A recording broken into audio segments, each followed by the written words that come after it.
Unfortunately for most of us, there will come a time when we feel like no one really cares about our podcast. Every single long-term client I've ever worked with has at some point said, "What's the point?" Or "Should I keep doing this?" Or "What am I even doing?" Or "Why does it feel like no one cares about my podcast?" And these are all great questions to ask ourselves at every stage of our podcasting journey. And it might feel bleak to ask them, but on the bright side, if you aren't regularly asking these questions, you're even further away from creating a podcast that anyone will ever care about. In this episode, we'll talk about why your audience isn't growing, what to do when you have a meltdown moment and you're questioning everything about your podcast's existence, and finally, hopefully answer the question of why does no one care about your podcast? Hello and welcome to Podcast for Profit. My name is Morgan Franklin. I'm a podcast producer, strategist, and educator. This podcast will help you create and grow a podcast that cuts through the noise of social media and speaks directly to your target audience. If you're ready to create a podcast that will align you with the experts in your industry, position yourself as a trusted leader, and create another source of revenue for your business, you're in the right place. I started working on my first podcast at the beginning of 2021. I had no idea what I was doing. That is an understatement. I never used a microphone or Adobe Audition or really explored any kind of audio medium. I remembered I ordered about $500 worth of equipment from Amazon. I couldn't figure out how to use any of it, and I returned it all. I spent countless hours on Reddit and YouTube trying to figure out how to get the recording from talking into the microphone to on the computer. I started developing a brand with a client who wanted to run for a state Senate seat. And having my background in content creation, I thought the easiest and most obvious way to get in front of his constituents and set himself apart in this race would be to have an open line of communication with social media and content. I'm going to tell you this story, and I've never told it on the internet before, mostly because it's embarrassing. But we all start somewhere, and I wish I'd known how many versions of podcasts that the people I look up to in podcasting had before their podcast idea that actually worked out. I was sitting in a Dunkin' Donuts drive-thru, and I have no idea why I remember this, but for whatever reason, the location that was by my house was really, really slow. Sometimes I would sit in that line for 30 minutes, and I would do all kinds of things while I was waiting in line. But on this one day, I was sitting in the Dunkin' Donuts drive-thru brainstorming ideas for this new role and how I could get my client in front of the community. For whatever reason, and still to this day, I'm not 100% sure why this popped into my head, but I thought, wouldn't it be fun if he had a podcast with two of his other male friends who were also parents and business owners and generally interesting guys to show a more vulnerable side of male friendship? Because what the world needs is one more podcast with middle-aged white men talking about stuff and sharing their unsolicited opinion, right? From a brand perspective, I thought this would humanize my client. But what I didn't really think about is what our actual goal was. The actual goal was to help this client run for political office. So while yes, this could have achieved that final goal, kind of, there were just so many better ways of doing it. After 4 attempted recording sessions that were a complete and total disaster, I was feeling really defeated. I was questioning everything about myself and my work and this brand strategy overall. And I honestly just wanted to quit the entire podcast idea. I was like, this is not working. Luckily, one of the 2 friends we had for the initial episode recordings had an offer to move out of state before we were able to launch the podcast. And sometimes things have to fall apart to fall back together. And that is just something that you should always remember in podcasting and life in general. But I knew deep down something had to change, because not only was this podcast a total mess from the production side, it was really, really boring. We had no objective. We had no inspiration. This was 3 middle-aged white guys talking about their work and family and stories that no one cared about except for them. And that's the point of this entire episode.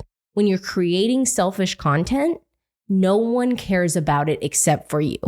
So after that co-host left and I was scrambling to figure out if a podcast should still be a part of this campaign strategy, I decided to take a page out of my favorite comedian and podcaster Conan O'Brien's book.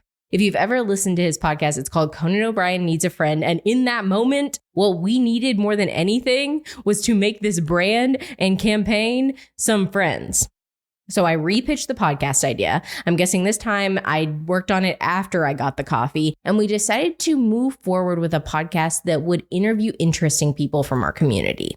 And this has gone on to be one of the most downloaded, talked about, and highly regarded podcasts in our area. We've had almost 200 different guests, and I'm proud that this podcast consistently gets over 30,000 downloads every month.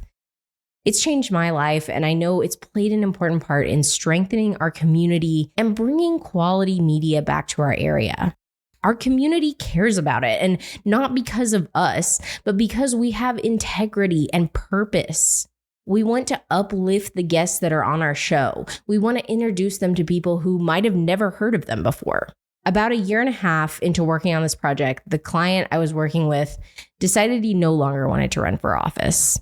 After spending some time in the state legislature, it just wasn't the environment or experience that he thought it would be. But we both realized we created something that would exist far beyond a campaign or any selfish purpose that had inspired it. If you want to make a podcast that people care about, it can't just be about you. It has to be about them. So if you're looking at your podcast downloads every month and they're not growing, or worse, they're decreasing, I want you to take some time and think about how this podcast is speaking into people's lives.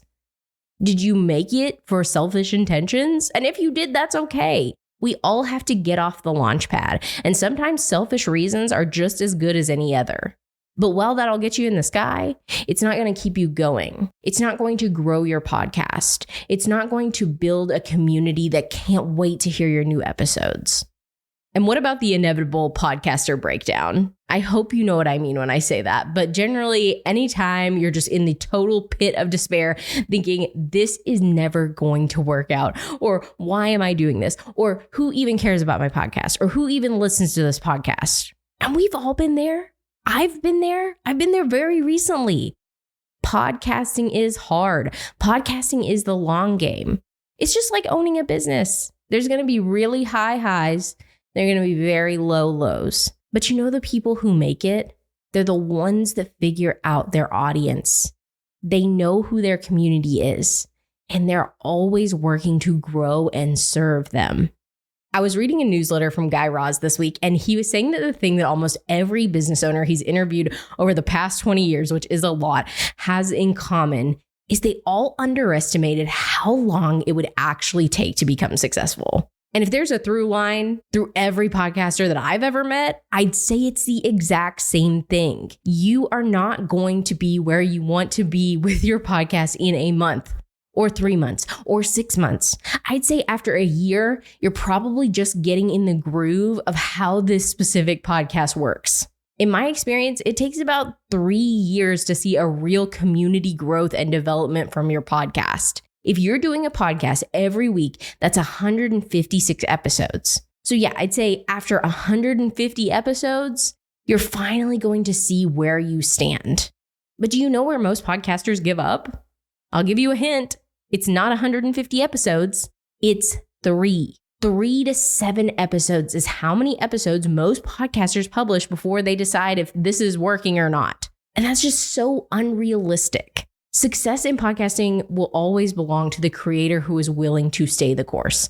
Because not only are you consistently showing up for your audience, you're passing up all those other 90% of podcasters who try and quit and try and quit. You're getting better. You're improving your skills. You're writing more interesting episodes. You're connecting with your audience. You're getting better guests. You're learning not to use the microphone like that. Practice makes perfect. No one just wakes up being a professional podcaster. And you have to give yourself the grace to know you have to practice at this. You can get better, and you will if you're putting in the effort. I feel like so many people I meet are just like, I would never be good at that. Yeah, you might not be good at it right now, but you will be good at it if you practice, if you put in the time. And that's so important because it's hard to be proud of something when you aren't confident in it. And I know I've said this before, but if you aren't talking about your podcast, no one is. And if you're wondering why no one cares, it's because you don't care. If you aren't caring about it enough to talk about it or learn about how to get better or practice, why would anyone else care? We have to take accountability for ourselves first, because we can't control how other people feel, and how other people feel really has nothing to do with us. I want you to be confident, so sure of yourself, so passionate and inspired and in love with the podcast you create, that even if no one else gives a crap about it, it wouldn't faze you in the slightest. You'd keep going. You know that your value, when you find the listeners who this podcast is created for, was so powerful and meaningful and valuable that you have to keep going until they find you. Because you can create a community around your podcast of people who love you and adore you. And I want you to. I pray you do.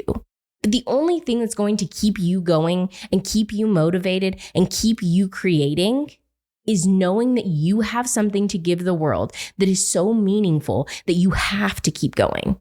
You have to have clarity. You have to have direction and purpose. And I know that that's not always easy. That's not always easy for me. I know that sometimes you get started and you think you know exactly where you want to go, but then things just still end up falling apart.